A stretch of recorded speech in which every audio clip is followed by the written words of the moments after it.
What's up, everybody? Welcome back to the channel. This here's Logical Response. I cover political news, and that's what we're covering today, folks. The House Judiciary Committee and Jim Jordan, man, they are on fire. They are on a roll. They are doing their thing right now. As a matter of fact, the Trump assassination investigation is going quite swimmingly, as a matter of fact. We've got some indictments actually coming down the pipeline. We had a grand jury convene the other day, and we know that 99.9999% of grand juries indict. So we pretty much sure, we're 99.9999% sure there's an indictment coming down the pipeline. So we're going to see what actually happens. Are they going to go after the family of Matthew Crooks? Or are they going to go after Secret Service? We don't know. We have no idea yet. But we know they're investigating. But that's not the only thing they're investigating, folks. They're investigating a whole lot of other stuff, too, right now. Check this out, y'all. Jim Jordan subpoenas Democratic campaign firm tied to Trump judge's daughter. That is right. So now we're getting into the hush money trial again, folks. And if you don't want to talk about that, yeah, we're probably not going to discuss too much of that, even though this is directly related to it. But we know from the corporate press, they actually did their job on this one. We know that Juan Mershon's daughter was making money off of the Trump hush money trial. And he didn't recuse himself. So we got some impropriety, an odor of mendacity going on here. Right? So now the House Judiciary is metastasized behind Donald Trump. This is just great. All these investigations are just great because I love news, folks, and I love telling you guys about the news. Let's get into it right fast. Check this out, y'all. House Judiciary Committee Chairman Jim Jordan is ramping up scrutiny of Democratic campaign firm tied to the daughter of the judge who oversaw Donald Trump's hush money criminal trial in Manhattan earlier this year, which, sidebar right quick, by the way, in case you didn't know, sentencing has been postponed for now, and they are looking into redoing this trial outright. That is right, because of the presidential immunity ruling that came down from the Supreme Court. Some of the evidence in this case is going to be thrown out, as a matter of fact, and we're going to see just how unbiased Juan Mershon is and see if he allows this to take place. We already know that Alvin Bragg absolutely was just fine with pushing back the sentencing, right? Which I don't understand. Maybe they know something that we don't know. Don't know about that because sentencing was supposed to be September 18th. So we're going to see what happens. But, you know, it's just weird that Alvin Bragg was actually okay with this and was like, yeah, sure, fine, whatever. Don't know, don't care type of stuff going on. It's like, that's kind of fishy. Fishy to me because these people were going so hard. They rushed this trial to get it in before the presidential immunity ruling came down. Like, why would they do that, knowing that some of the evidence that they were showing in that trial would fall under presidential immunity, under official acts? Probably, right? We're not 100% sure on that. That would need to be litigated, as a matter of fact. But we know that there was some stuff that Donald Trump was the president while some of those payments were made. So some of those payments might actually get thrown out.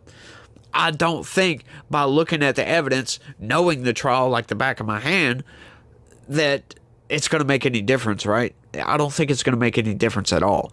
You could throw all that freaking evidence out.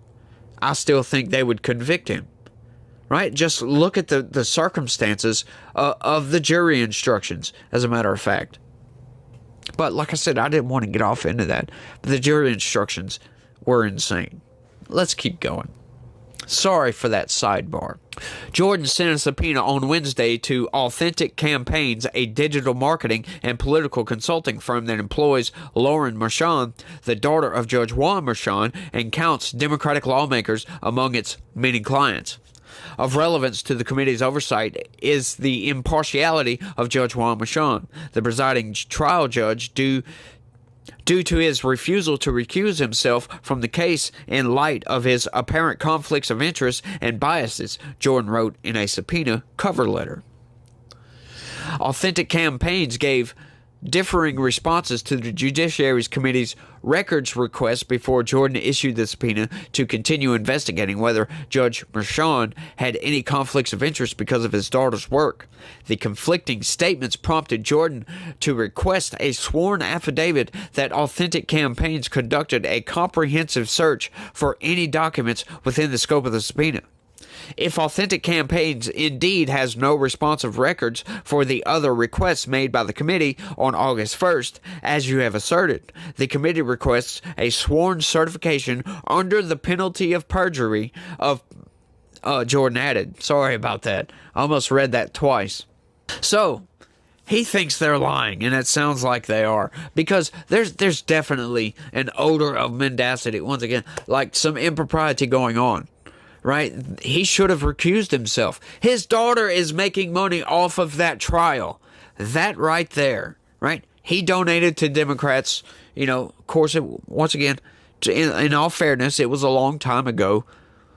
Sure, we'll give him that one. It was a long time ago, but he still donated to Democrats. But we know he's Trump deranged, right? Look at the jury instructions. Just insanity. Right? Most of the motions he found in favor of the prosecution, which is not necessarily evidence of anything, but it does kind of make you think in a certain direction, if you know what I mean. But the jury instructions, I'll fall back to those, because since when do you get a multiple choice on jury instructions? And guess what, y'all? The really insane part is the jury didn't have to be unanimous, right? And it was the underlying crime. The crime that elevated falsifying business records to a felony was multiple choice. We were saying this from the beginning, that they can't name the underlying crime, right? On the record, on the paper, the indictment itself, it said, in the furtherance of another crime. He falsified business records in furtherance of another crime. That's insane. They didn't state the crime. And once again, even when you get to trial, you had a freaking multiple choice, and they didn't have to be unanimous on which crime it was that elevated it to a felony. How insane is that? Authentic Campaigns President Mike Nellis, a former senior advisor to Vice President Kamala Harris, responded Wednesday with a post denouncing Jordan's investigation. Oh, here we go, y'all. This is yet another abuse of power aimed at promoting a baseless right-wing conspiracy theory that links our company, Authentic, to Donald Trump's fraud trial.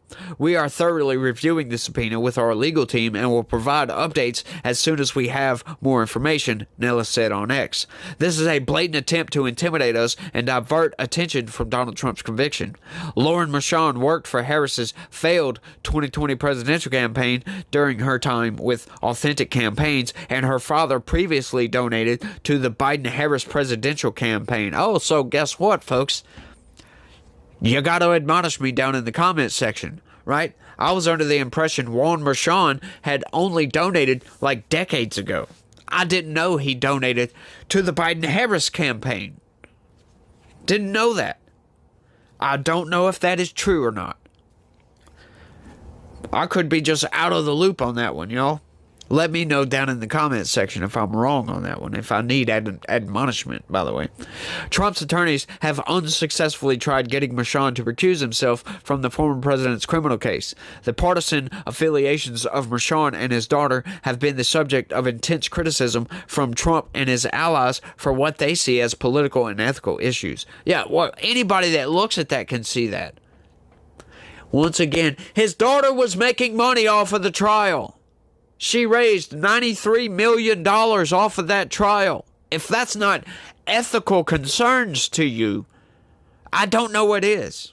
He should have recused himself, knowing that his daughter is Trump deranged, which means he's probably Trump deranged as well.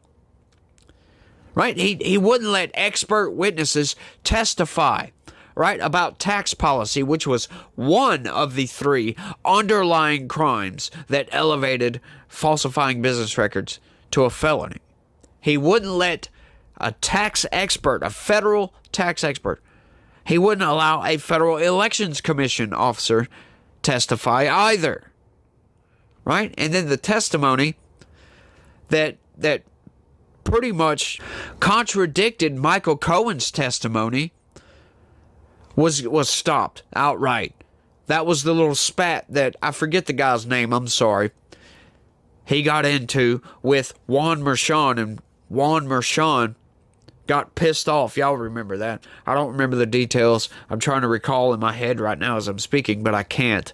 I don't remember the guy's name right off the top of my head. But I remember I covered that story. They went back and forth, and he threatened the guy with contempt of court, for crying out loud, because he was trying to speak. And he kept, objection, Your Honor, objection. Yeah, the prosecution was like, objection, every time he would say something, objection. He's like, what are we doing here? You know, it's just ridiculousness. But let's keep going. Mershon is set to decide on Trump's sentencing next month. He previously pushed back the sentencing date after the Supreme Court's July ruling on presidential immunity. Trump's attorneys and Manhattan District Attorney Alvin Bragg have asked Mershon to delay Trump's sentencing again, potentially allowing the Republican presidential nominee to avoid receiving a prison sentence until after the 2024 election. Trump was convicted on 34 counts of falsifying business records in connection to reimbursements he paid to then attorney and fixer Michael Cohen for his $130,000 payment to silence porn actress Stormy Daniels ahead of the 2016 presidential election. Daniels alleges that she and Trump had an extramarital and blah, blah, blah. Yeah, we get it.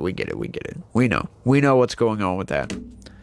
But this is great. So we've got the House investigations going on. I said it the other day in a video. Thank God for 2022 and our slim majority in the House, because without that, we wouldn't have got the Twitter files.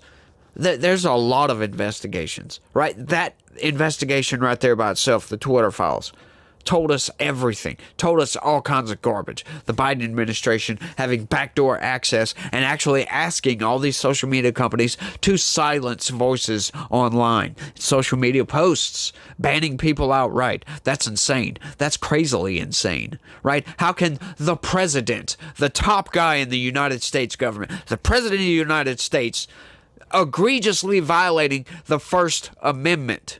This is insane. It's outright insane. RFK Jr. just recently got an injunction to stop them from doing this. Just recently, right? RFK Jr. had took it all the way to the Supreme Court, as a matter of fact.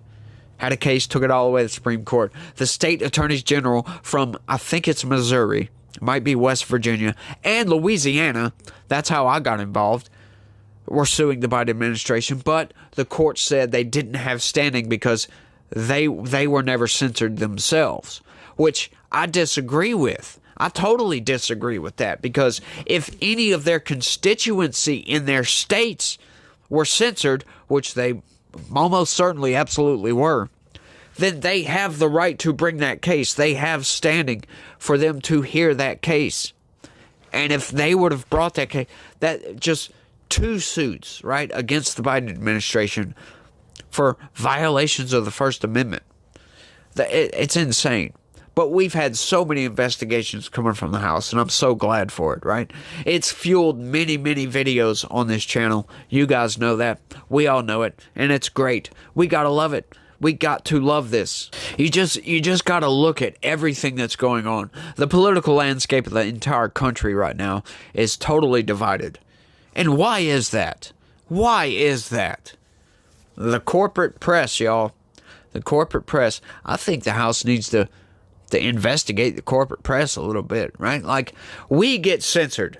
We get deleted from online, for crying out loud, right? Like, we get banned from social media if we put out misinformation, right? If we put out an opinion that just so happens to be wrong, we get banned. We get that post banned. We could ourselves get banned for life from some of these platforms for misinformation. But the corporate press, do they ever get banned? No, they don't. They put out misinformation all the time. They put out false narratives constantly. That's what they do. They'll take a narrative and twist it to push it way over here to make you think, like my last video. with them just trying to say that, oh, one of the Trump aides just came up and shoved a Arlington Cemetery employee for no reason. That's pretty much what they were trying to lay out. They didn't say that exactly. So I'm putting words in their mouth, kind of. But that's what they insinuated with their statements. And we proved that wrong. Or at least prove enough for me. Right? But they put out false information constantly. We're constantly covering that. Logical inconsistencies. We'll call it that. They put out logical inconsistencies that make no damn sense. It's the corporate press. They're supposed to be there to give us the facts. And that's it. Right? If they did that, I wouldn't be here at all. But I saw so many hoaxes, so much BS coming from the corporate press that I said, no, I can't do this. Right? I was just talking to a coworker today, and I've talked about this before in the past. I am not somebody that gets out and just starts talking about blah, blah, blah, blah, blah, blah, blah, like I'm doing right now, just talking and talking and talking about stuff. I don't do that. As a matter of fact, normally, I don't speak unless I'm spoken to. I don't start conversations ever. And as a matter of fact, and I mentioned this in the video the other day, I said, if any of my coworkers ever come across one of my videos, and by God, it's weird, but it happened. As a matter of fact, he hit me up today. He said, I saw your video. And he said, you sounded weird. I said, yeah, no. I said, it's funny you mentioned that because I've said that before in the past on a video. If anybody ever sees it, they're going to be like, what the fuck? And he did. He was like, wow. He said, I didn't know you could conversate like that. He was like, you sounded smarter than you normally do because I don't normally talk. Right? Like, if somebody asks me something, sure, yeah, go ahead, whatever. I said, yeah. I said, honestly, it's a mode I got to get into, to be honest with you guys. I'll be straight up honest. This is not really me. Right? It kind of is. I guess it's my internal monologue out in the open, if you want to put it that way, because this is exactly what my internal monologue is constantly, right? It might not be directed at a camera like this, and I might not be asking questions in the exact same manner, but essentially what I'm doing right now is taking my internal monologue and externalizing it to an external monologue. So maybe that's what I should call the channel. Legitical monologue, an external monologue. Right? Because that's kind of what it is.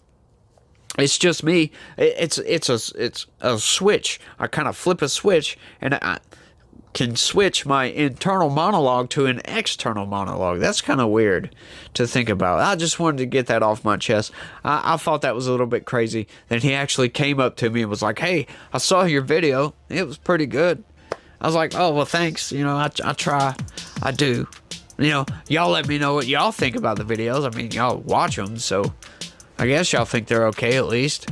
I know some people come here just for the facts, which, hey, more power to you, because we all need to be more informed, right?